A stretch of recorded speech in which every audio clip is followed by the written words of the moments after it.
yesterday I made some ravioli. Typically, you see people eating ravioli with a sauce, but I'm actually going to show you how to use it in a soup, and the soup is great for summertime. What I have is about one red pepper that's been sliced. I've got one onion.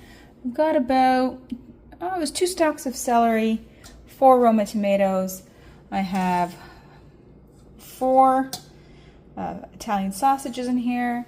This is about 400 grams of the spinach and ricotta ravioli I made. I have 1 tablespoon of extra virgin olive oil, but I've also added about 2 teaspoons of sun-dried tomato oil. I have 2 tablespoons combined of thyme and oregano from my garden that's been chopped. Put 2 tablespoons of sun-dried tomatoes. I've got 3 leaves of basil chopped. I have, that's still in there, I have a tablespoon of, not this kind of table, an actual measured tablespoon of garlic, a tablespoon of butter. I'm going to use this entire, it's nearly a liter of chicken stock.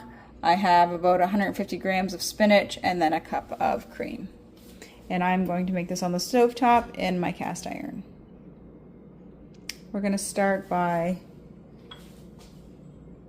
sauteing the onions. And I'm going to do that in oil and butter. And I like to add oil to the butter because it's kind of prevents that butter from burning. Alright, I have my burner set to a medium-high heat. That butter is melted. I'm going to add the onions.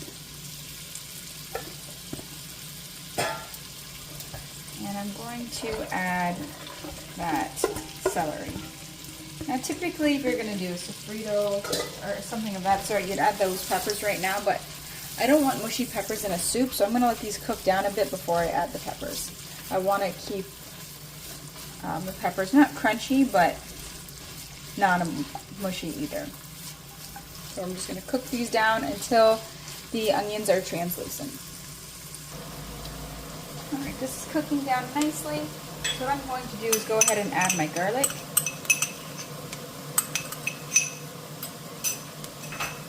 And I'm going to add my salt. I'm going to add my thyme, oregano, and basil. If you're using fresh basil, it's very sensitive.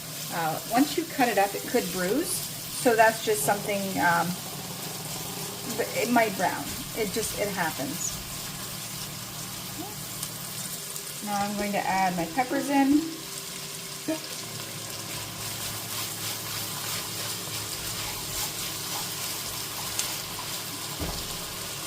I'm also going to add my tomato. Now typically, if you're using raw meat, you could put the sausage meat in before you do the tomatoes and let it brown up a bit. I pre-grilled my sausages yesterday because I want that grilled flavor in it. We're just going to cook this down just a little bit.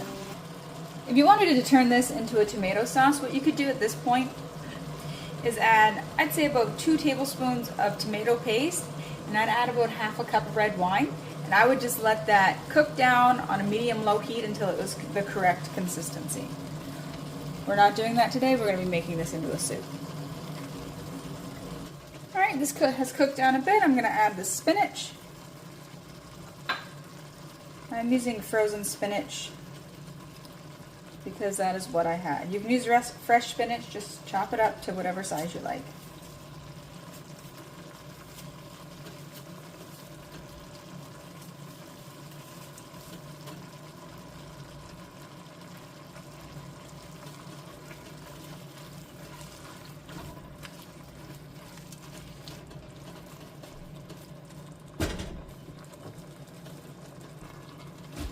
Alright, it's been about 5 minutes. It's cooking down nicely. I'm going to go ahead and add my sausage. Again, I grilled this yesterday. And this is an Italian Fennel sausage that we make every winter. But a mild, you could use a hot sausage if you like. It all depends on your taste. I'm actually going to add the sun-dried tomatoes right now. And we'll let those oils and the fats cook together.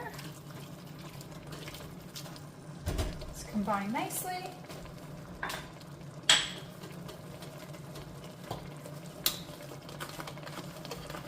And then what I'm going to do is I'm going to add this. I'm using chicken stock. You could use veggie stock if you wanted. And I'm going to use the whole 900 milliliter container.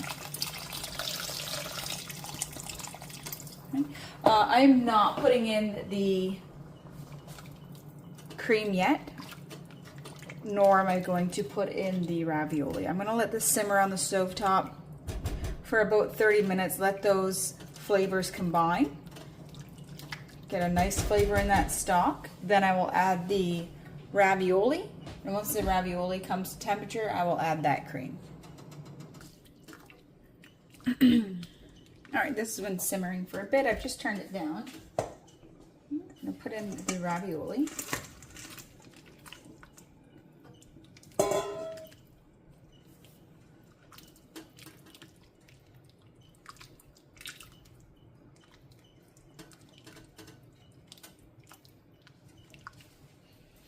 Actually, I am going to put the cream in now. So when I'm putting in a pasta in a soup, I'm not letting it boil like I would if I was making just pasta. Because I want it to simmer a little bit. So it's okay if it takes a little bit longer for these noodles to cook. If I was making something like chicken noodle soup, I do boil my noodles separate. Rinse them, get that starch off, and then put them in the chicken noodle soup. But in this case, I am going to be using that starch to help thicken this just a bit.